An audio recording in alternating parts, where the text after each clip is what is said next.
салом дӯстони азиз, имрӯзҳо чандин хабарҳо аз репи тоҷик мешунавем.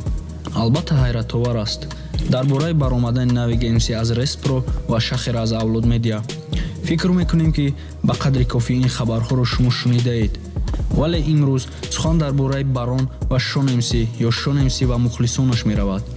якчанд рӯз пеш Шон МС ба директори реп Тиҷи Абдурахимов Додихудо визов дод ки албатта батл набуд. Шайх Додихудо, брат, матра визов метам барои батл. Ну ту медони ки гап дар сари чӣ хеле батл рафтеста дар ютуб мешава. Чанд раунд дора, ана чанд приказ. Ба фикр мақсади мара фаҳмидӣ. Ответра ждат дор. мақсади онҳо танҳо дар Инстаграм шартҳои якдигарро иҷро кардан буд ва Абдурахимов Додихудо визови Шон МС-ро қабул кард.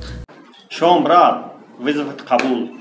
Приказта бугу ва бугу то кая иҷрош кунем, ку мебинем ягон чӣ мешава.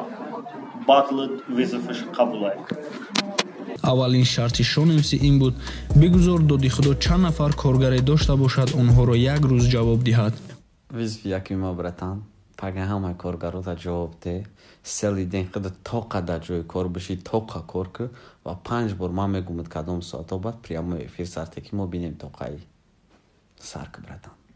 ва ҳамин тавр ҳам шуд. Абдурахимов Додихудо як рӯз дар корхонаи калон танҳо кор мекард, яъне шарти Шон МС иҷро шуд. Бачако, пага ҳама ҷавоб. Мамиё. Ке ҷо миёй, ман кор табуд мекунам, монтажа мекунам. Охайда бачако гуфтан, духтарако нагуфтан. Бачако, духтарако, пага ҳама ҷавоб. Ман бояд визови додагӣ. Шон, ина олям штагим.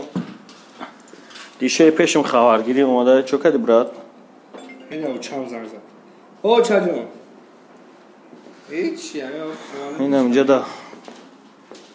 Гаштем. На.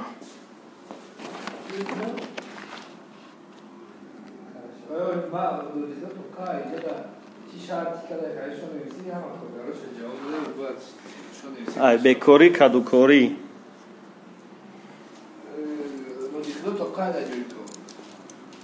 ҳазор испанд. Ба омадагим хаш.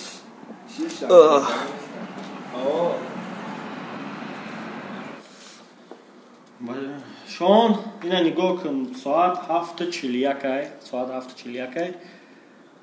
Дошум то соати 7 кор муайна, то 7 ина соат 7:41. Имрӯз сета видеоро тайёр кардам, ковер кардам, на партуфтесам. Имрӯз худам тоха кор кардам, дишаи омад, бо ина бародар оз дар ҷо омада, як хабаргирӣ омада барои ҳамин ситуатсияи худат. Хайна тамом иҷро шуд. Саҳар соатҳои 9-10 прикази мара ждат ки брат. Як бояд аввал як видео ки қабул мекунӣ амира ё не? Окей брат. Саломат бошен, раҳмат барои тамошо кардан. Ин муроҷиат дар Шон буд. Бо Шонам муроҷиат мекунам. ва албатта ба мардум ин бозии Шон МС ва Додихудо писанд омад. рӯзи дигар бошад Абдурахимов Додихудо шарти худро ба воситаи сторис ба Шон МС муроҷиат кард ки Шон МС шарти ман ин аст, ту як рӯз коргари реп Тиҷӣ мешавӣ. Шон, ман як рӯз ждат кардам ки ту мана бугӯй ки аму коре кард, аги ман шид нашид мегам ку хомӯшӣ и аломати қабулай ва барои аму визови ман ту дар меай ки ту як рӯз коргари мара ҷавоб додӣ ва ӯ қадар видео ман монд. Аки визови ман меай ки ту меои як рӯз коргари ман мешавӣ.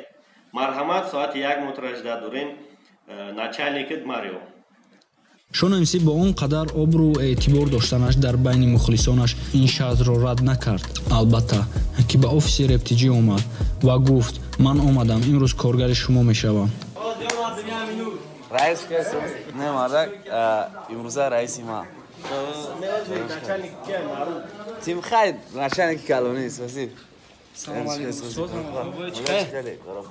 ва ҷои шавқовараш дар барнома ана ҳамин ҷо аст ба фикрам. ҳангоме ки Шон МС вориди офиси реп Тиҷӣ мешавад, онҳо тасодуфан бо Барон дар як вақту соат рӯбарӯ мешаванд. яъне Барон пеш аз Шон МС омада буд, ӯ худ дар офис буд. аҷиби кор дар чист? аз навори Шон МС маълум мешавад ки Шон МС бо ҳама салом карду, вале бо Барон не. маҳз ана ҳамин лаҳзае ки шумо айни ҳол дар видео мебинед. Шон МС аз назди Барон мегузарад ва дар ҳамин ҷо барон як сухане мегӯяд ки то ҳол ҳеҷ кас намедонад ки барон чӣ суханро ба шон гуфтааст. ба Шон МС гуфт ё ба каси дигар? албатта бисёр аз мухлисони Шон МС ин сухани баронро аҳамият дода аз барон ранҷиданд ва баъзе нафарон ҳақорату дашномҳои бисёр карданд баронро. Саволҳои бисёр дар комментария, дашномҳои бисёр дар комментария ба Шон МС.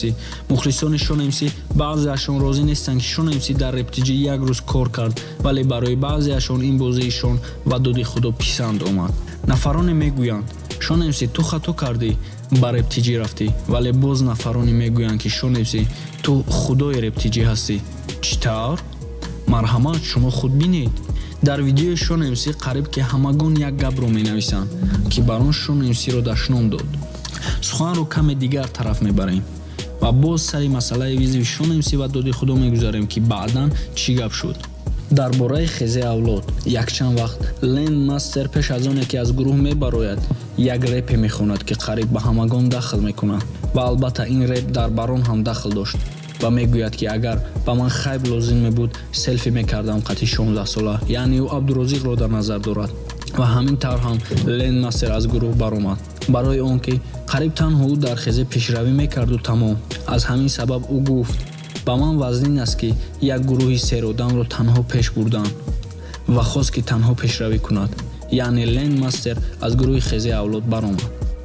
чӣ хеле ки мо шумо мебинем барон дигар дар репҳояш хезе намегӯяд ва аз номи хезе ҳам суханронӣ намекунад. Аз ҳамин сабаб яке аз намояндагони хезе авлод Карл Леон тасмим гирифт ки номи гурӯҳро иваз намояду пешравии худро боз ҳам ба мисли пештара намояд, яъне гурӯҳ хезе авлод ном дошт. Вале Карл Леон номи гурӯҳро хезе 2020 гузошт, яъне авлодро гирифту ба ҷои авлод 2020 гузошт, аниқтараш авлодро ба барон гузошт. ба ҳамин хотир калимаи авлодро ба барон гузоштанду гурӯҳи худро хезе 2020 гуфтанд. Чандин нафарон аз рафтори барон розӣ нестанд. Ҳатто иштирокчиёни гурӯҳи хезе ба барон суханҳои ноҷо заданд. Яке аз онҳо инҳоянд: Шнапс, Лен, Ҷазир, Карл Леон. ва шунидем ба наздикӣ Райдер низ як репе мехонад ки албатта ба барон дахл дорад. ва бармегардем ба визифи Шон МС-ю доди худо. чӣ хеле ки ҳамагон диданд якум раунди доди худо ва Шон МС иҷро шуд, вале Шон МС дар дуюм раунд ба доди худо гуфт ки шарти ман ин аст ки ту бояд либосҳои кӯҳна пӯшиву ба кӯча баромада талбандагӣ кунӣ.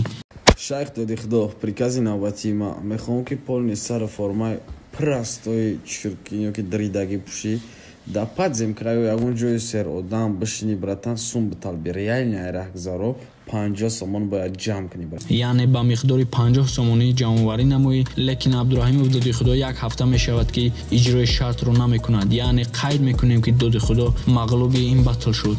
дӯстон, шумо чӣ мегӯед? Ба фикри ман ин ноэҳтиромист аз тарафи шайх доди худо ки ин бозиро шурӯъ намуд ва Шон МС-ро маҷбур кард ки дар каналҳои худаш барномаҳоеро ба навор гирад ва баъд аз оне ки Шон МС дар канали доди худо барномаҳоро карду дигар доди худо шарти дуюми Шон МС-ро иҷро накард.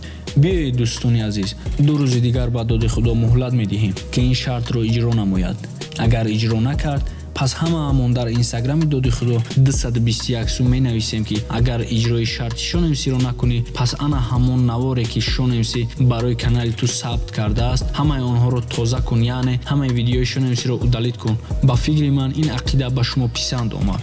ва дӯстони азиз, ин ҷо як хабари дигар аст, ба шумо писанд меояд. мо қайд кардем ки барон чандин текстҳои дигар реперенро хондааст. инро бо тамоми маълумотҳояш ба шумо мерасонем, албатта ки дар барномаи оянда. ташаккур ки бо мо будед. агар ин барномаҳо ба шумо писанд бошад, пас дар видео лайк монед ва агар мехоҳед бисомон кор кунед, ба рақамҳои дар зери видео муроҷиат карда ва шумо фаҳмед ки чӣ тавр бисомон кор кунед. хайр дӯстони азиз, то барномаҳои оянда.